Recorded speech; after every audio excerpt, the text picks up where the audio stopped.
আজাদি না গুলামি। ইনশাআল্লাহ ডেকে উঠেছে বাংলাদেশ আজাদি নিশ্চিত হবে। আমার বুকে হাত দিলে হাত ভেঙে ঘুরিয়ে দেওয়া হবে।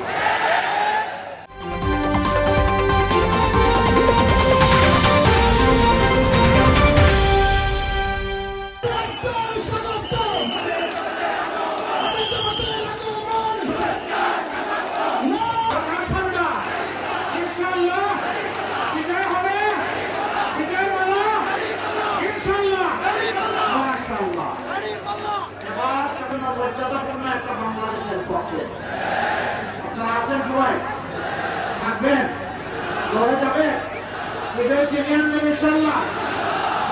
আমরা পর্যন্ত কোনো বিশ্রাম নাই। রাজি আছেন সবাই? ওই পিছনের লোকেরা রাজি না মনে হয়, আপনারাও রাজি? মাশাআল্লাহ, সবার হাত ধরে শুরু করে। প্রিয় চট্টগ্রামবাসী,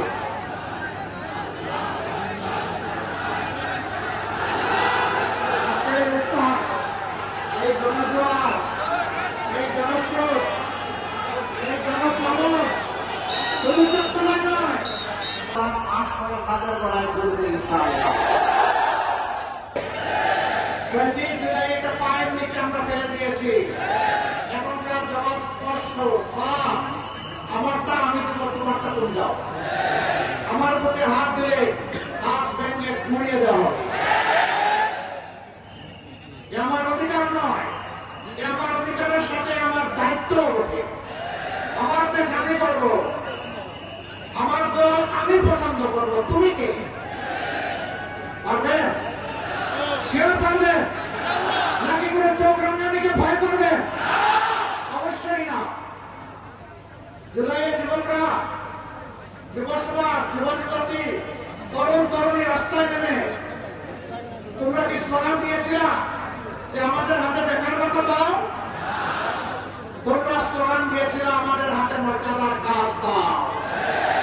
এটি আমার অধিকার, আমি কাজ করে দেশ করতে চাই, কারো কাছে বেকার ভাতা চাই না। আমরা কথা দিচ্ছি, আমরা বেকার ভাতার কোন আশেপাশেও যাব না।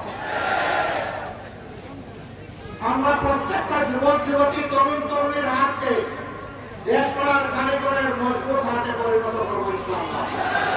তারপরে কাজ হাতে তুলে দিয়ে বলবো, আগাও তুমি বাংলাদেশ। হে যুবক, হে যুবতী, হে তরুণ, হে তরুণী, তোমরাই আমাদের বাংলাদেশ। বাংলাদেশ নামের একটা উড়োজাহাজ, সেই জাহাজের ককপিটে ক্যাপ্টেন হিসাবে তোমাদেরকে বসিয়ে দেব। সেদিন আমরা তারপর তোমাদের পিছনে প্যাসেঞ্জার সিটে ইনশাআল্লাহ। আর পিছনের দিকে যাওয়ার সুযোগ নেই, সময় নেই। অনেক ক্ষতি হয়ে গেছে এই জাতি। আর এই জাতিকে বিভক্ত করে কাউকে পিছনে নিতে দেওয়া হবে না। এখানে আমরা মুসলমান, হিন্দু, বৌদ্ধ, খ্রিস্টান 4টা ধর্মের মানুষ বসবাস করি। আমরা 4টা ধর্ম দিয়ে বাংলাদেশকে ফুলের বাগানের মতো সাজাবো ইনশাআল্লাহ। আর ধর্মে বর্ণে কোন বিভক্তি টানতে দেব না। এই দেশে সবাই মর্যাদার সাথে বসবাস করবে, কারো করুণার পাত্র হয়ে নয়, নিজের যোগ্যতা বলে ইনশাআল্লাহ। যুবকরা তৈরি হয়ে যাও। আমাদের এই ছোটাছুটি দৌড়াদৌড়ি তোমাদের জন্য। এই বাংলাদেশ তোমাদের হাতে তুলে দেব। তোমরা তৈরি আছো? শিওর? আলহামদুলিল্লাহ। সেদিন বাংলাদেশকে সঠিক পথে নিয়ে যাওয়া।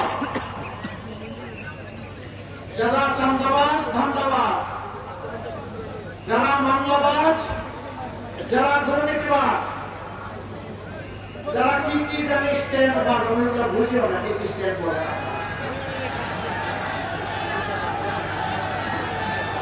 এই বন্ধুদেরকে বলবো এগুলা ছেড়ে দেয়, এগুলা খারাপ কাজ, এগুলা হারাম, এগুলা সাফ হারাম। আসেন, সুপথে চলে আসেন।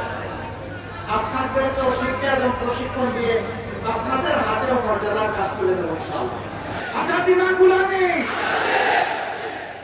ইনশাআল্লাহ ডেকে উঠেছে বাংলাদেশ আজাদি নিশ্চিত হবে ইনশাআল্লাহ।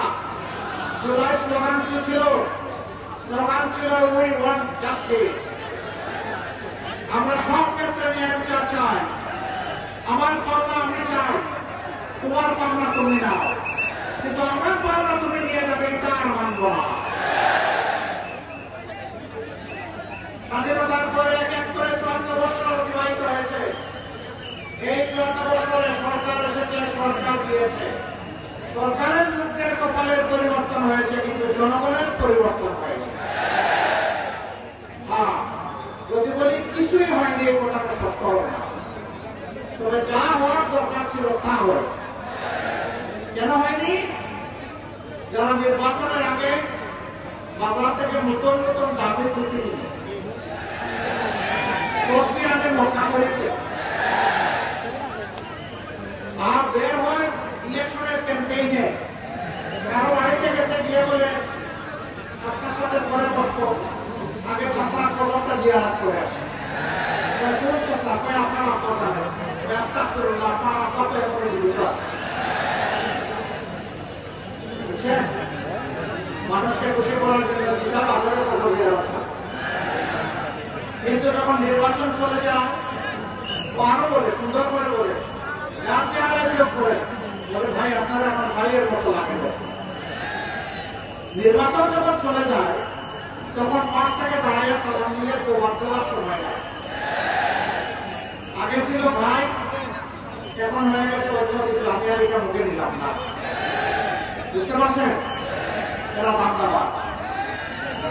এরা নির্বাচনের সময় টাকার ব্যবস্থা নিয়ে আনে। মানুষ আশা করতে পারে, যারা মানুষের ভোট, গরিব হোক ধনী হোক, এই ভোট যারা ভোটের বিনিময়ে প্রভাবিত করতে চায়, তারা মানুষ টাকার কলঙ্ক। এরা আসলে আপনাকে টাকা দিতে আসে নাই, এরা আপনার ইজ্জত এবং আপনার বিবেক কিনতে এসেছে। আমি চট্টগ্রাম বীর জনগণের কাছে জানতে চাই, ওরকম যদি অবৈধ টাকা নিয়ে নির্বাচনের সময় আপনাদের কাছে কেউ ভোট চাইতে আসে, আপনারা তাদেরকে ছেড়ে দেবেন? সবগুলো ধরে